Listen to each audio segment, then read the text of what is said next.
So what's going on, guys? Welcome back to the channel. My name is Robert. If this is your first time tuning in. So today what we're going to talk about is obviously unrestricted land. This is a question that kind of a lot of people don't actually know, unless you really grew up in the country, I guess. Maybe you might be more familiar with it because you're, in and around that area. But a lot of people don't understand what unrestricted land is, especially coming from the city. So I'm going to explain a little bit of what that is, what that entails. I had to take off a jacket. It was getting a little bit warmer. It was like misty, but starting to calm down a little bit. But anyways, my name is Robert. If you gain any value from this, don't forget to like, share, and subscribe. So we'll go ahead and get into it. So unrestricted land typically applies to country land or country not in the city limits. Basically what it means is country that is either very far or far enough that it's not close to a city. So this, where we are right now, kind of show you around, unrestricted land. The closest, I guess, big city, I guess if you want to call it that, that has like a Walmart is probably about 11 to 12 miles from here. So it's a good ways out, right? So this is considered unrestricted land. What does that mean? It means I can do pretty much whatever I want. I can put a trailer house, I can build a house, I can put an RV, things like that. Now, a lot of people who come from the city are in HOAs. HOAs have a lot more restrictions. They tell you how to maintenance your yard, what you can put in your yard, fences, dogs. They tell you a lot of rules, right? There's a lot of rules and restrictions when living in an HOA. Every HOA is different, but there's a lot more rules. Out here, I wouldn't say it's lawless, but there's just not as many rules for your own property. There's no one here that's going to tell you, when you need to cut your grass, which if you're living out in the country and you have acreage, it's not really cutting the grass. It's called shredding grass. And if you don't know what that is, that's basically a tractor. You have a 5-foot wide shredder up to 15, 20 feet wide shredders, basically big lawnmowers that attach to a tractor. And that's how you shred the grass or cut the grass. So there's nobody out here that's going to tell you how to cut your grass. There's nobody that's going to tell you what kind of dogs you can have. Now, I guess there are county limits for that, but again, that really kind of doesn't apply, especially here in Texas. We really don't have anything like that. But for us here, there's no limits or restrictions on what kind of animals we can have, on the fences we can put up, on how and when we need to cut our grass, on what type of home we can put out here. That's what unrestricted land kind of really means, is that it's kind of up to you, whatever you want. Now, the pros and the cons to that is, the pro is obviously there's just less oversight. There's less oversight on what you can do with your own property. There's nobody watching over your back, kind of, making sure you're taking care of your property or not. You can kind of let it grow wild. You can have a junkyard, whatever you want to have out there. It's up to you. Now, the downside of that is kind of depends on how big your property is too. But I've seen some places like this, and I've seen some people that kind of get upset about it. But the downside of having unrestricted land and unrestricted neighbors also is that the neighbor can start a junkyard, or they can start a whole mobile home park, or they can start an RV park.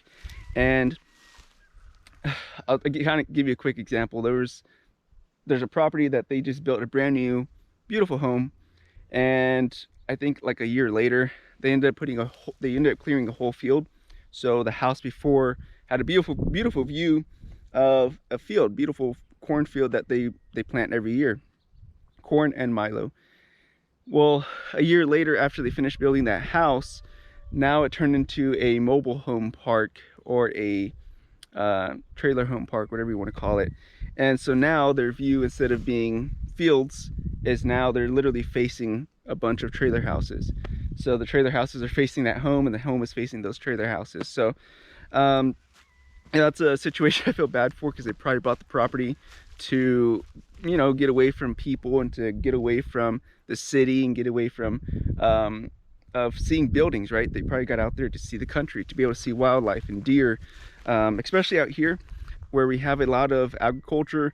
A lot of the deer are out there grazing in the cornfields, especially milo fields. You have a lot of doves and birds in the mornings and afternoons. You're not going to see that anymore, because now that's all trailer houses. And you know, I think they're going to be putting out there between 30 and 50 trailer houses on that piece of land, if not more. So, you know, it's a huge difference from looking at a field every morning when you wake up to now seeing 30 to 50 trailer houses right in front of your home. And they're literally like, I don't even know, like right across the road. So they're not even that far, and they put them real close to the road too. So it's like right there in your face.